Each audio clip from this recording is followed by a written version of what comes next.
A generation without God. Like this came to me as I woke up from sleep to talk about a generation without God.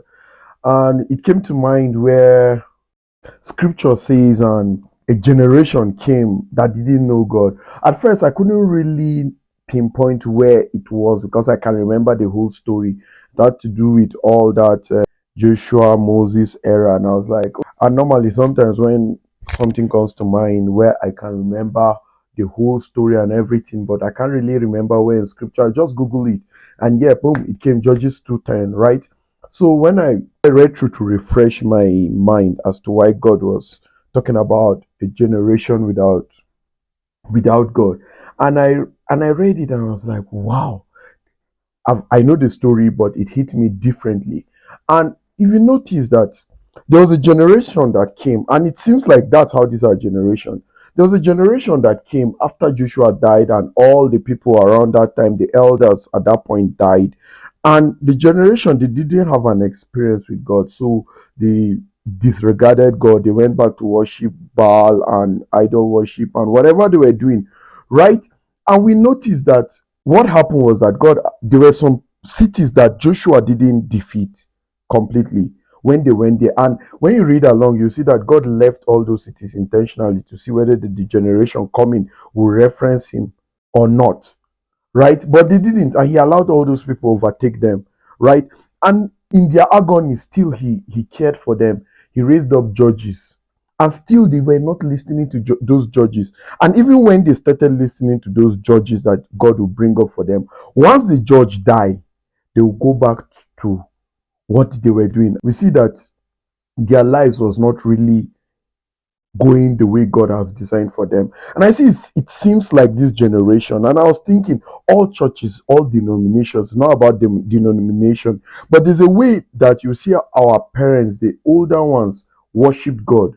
Forget about the denominations. Some people will say this and that. I'm not talking about that. But in all denomination, you see that the way our parents reverence God is different from how most of us are doing now. In as much as some of us might say they are keeping the law, they are too religious and all that. The truth is that for you to follow God, you will still be religious in doing some things. We use that to max out religion and the spirit of God in us and all that to excuse some certain disregard we have for God. And I noticed that all denominations, our parents really reverence God because they actually had an encounter at some point and they saw that it was God that is meant to be their source of livelihood. But right now we are seeing more in ourselves and we are promoting self a lot, and even in the church now, because I'm basically speaking to Christians, right? Because the children of Israel were the people of God at that time, and this is a challenge that the people of God had. And many people sometimes we say Old Testament and New Testament. I think the only difference is in how God relates to man. That's the difference of the Old and New Testament. But if you check the dealings of God and man, is the same. That's why we still look at Moses, we still look at David, we still look at the dealings of God with Job. The dealings of God with man is the same. But the way God related to man is different. So don't come and say that this happened is an Old Testament thing and we just excuse it away. I was looking at it, a generation without God, and I see that this generation is fast sleeping away from God, and we need to go back to God. And sometimes we blame our parents for some battles we are meant to fight now.